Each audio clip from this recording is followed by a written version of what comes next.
Chez Loul, dans les slichot, pour ceux qui viennent, on dit Kadosh Baruch Hu, Al teshivenu reka milefanecha, ne nous ramène pas vide devant toi. Alors une fois, il y avait quelqu'un qui a été voir Rabbi Nachman de Breslev. Il a été le voir, il lui a dit, Rabbi Nachman, il lui a dit, pourquoi tu ne viens pas au slichot? C'est que les Ashkenazim, c'est à partir de Rosh Hashanah. Et il voit, tu ne viens pas au slichot, tu ne viens pas. Alors il lui a dit, Kvodarav, même si vous me mettez dans un mikvé de Javel, j'ai tellement de Averot que Bichlal, je ne pourrai jamais sortir blanc. Des gens ils disent quand toute l'année j'ai fauté, alors Léno, il a des Averot toute l'année, des choses que il a dit, mais Akadosh Baruch Hu, même pas il va me calculer. C'est impossible. Alors il lui a dit, il lui a donné un machal, une allégorie, une parabole, pour lui expliquer en fait, on va dire une analogie, pour lui expliquer en fait les mains d'avoir domé. À quoi cette chose-là elle ressemble. Il a dit une fois, une histoire vraie, une personne, il avait reçu de son arrière-grand-père, qu'il avait donné à son grand-père, qu'il avait donné à son père, et son père venait d'être niftar, il avait reçu un diamant d'une valeur inestimable, un diamant, mamash, très très rare, que c'était un trésor de famille qui se transmettait de génération en génération.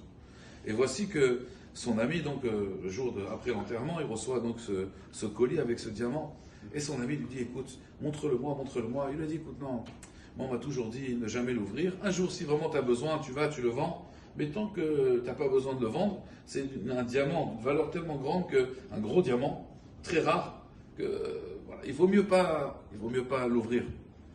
Et puis son ami a insisté, allez, t'as pas envie de le voir toi aussi, t'as pas envie de voir ton cadeau là, ouvre-le. Il a insisté, il a ouvert une boîte sur une autre boîte, sur une autre boîte, et après il voit un truc collé, il enlève du coton. Et là, le diamant, il était tellement gros, tellement pur. Il y a une lumière qui se dégage de la maison, comme vous savez, un éclair comme ça. Et là, ils sont là, ils le regardent, et d'un coup, eux, ils crient non! Et le diamant, il crie oui. Le diamant, il tombe. Il tombe par terre. Il tombe par terre. Et alors là, moi, je ne suis pas un connaisseur, il y a un connaisseur, Baruch Hashem. Le diamant, il a une fissure maintenant. Ah là là là, il est Betsahar. Il perd, il a une fissure, il tombe, il se casse, mais il se fissure. Et vous savez, un diamant qui a une fissure, c'est terrible. Moi, je ne m'y connais pas, mais dans l'histoire, en tout cas, il raconte que c'est une perte d'argent nette. Alors, il ne sait plus quoi faire. Il va voir un ami, il lui dit, écoute, peut-être ce que tu fais, tu le coupes en deux. Alors, c'est vrai, là, tu avais un gros diamant. Tu le coupes en deux, tu auras deux petits diamants. Bon, ça, bien sûr, tu as perdu beaucoup d'argent. Hein. Son ami lui dit, écoute, par rapport à ce qui valait, la valeur, tu as perdu énormément. Mais bon, c'est pas grave. Au moins, tu as deux diamants, tu les coupes en deux.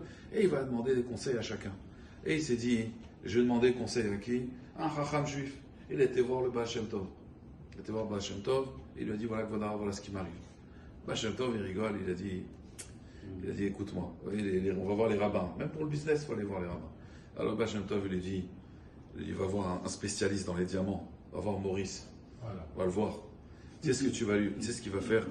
Il va faire une autre entaille. Quoi? Ouais. Et une autre entaille. Et encore une autre entaille. Et il a dit, tu vas en faire une rose. Vous savez, un diamant taillé. Et il a dit, là au contraire, ton diamant, il va prendre encore plus de valeur. Pourquoi? Parce qu'avec le travail du diamantaire, il va prendre plus. Avant c'était un diamant brut. Maintenant il va être taillé, il va être encore plus beau, il va prendre encore plus de valeur. Et il a fait ce qu'il a fait. Et au contraire, non seulement il n'a pas perdu, mais en plus il a gagné un Rabotai. Alors il dit, c'est exactement la même chose. Un homme, il a fait d'un Averot, vous savez qu'une des chamas, c'est comme un diamant.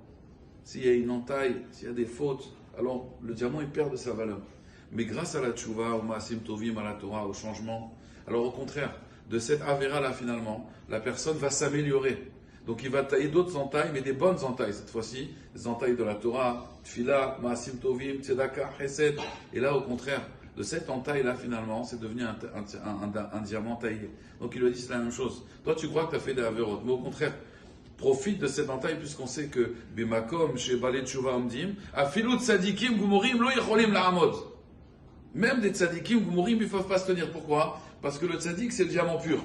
Mais le Baal Tshuva, c'est un diamant taillé. Donc il a plus de valeur que le diamant brut. C'est ça le Pirouche, il lui a expliqué que Bimkom chez Balei Tshuva Omdim, Afilut Tzadikim, Gumorim, Lo Yicholim La'amod. Donc Rabotai, c'est une période de faire maintenant des bonnes entailles. Des bons réflexes, il y a des mauvais réflexes, des mauvaises habitudes, des bonnes habitudes dans Elul, de prendre sur soi des choses. Et comme ça, on arrivera, Bezat Hashem, arriver en Rosh Hashanah à présenter un diamant à la couronne d'Hashem, parce qu'il faut être Mamlich, Hakadosh Baruch Hu. Et on va présenter chacun sa Neshama, et que Bezat Hashem, chacun ce soit un diamant qu'on pourra mettre dans la couronne d'Hakadosh Baruch Hu.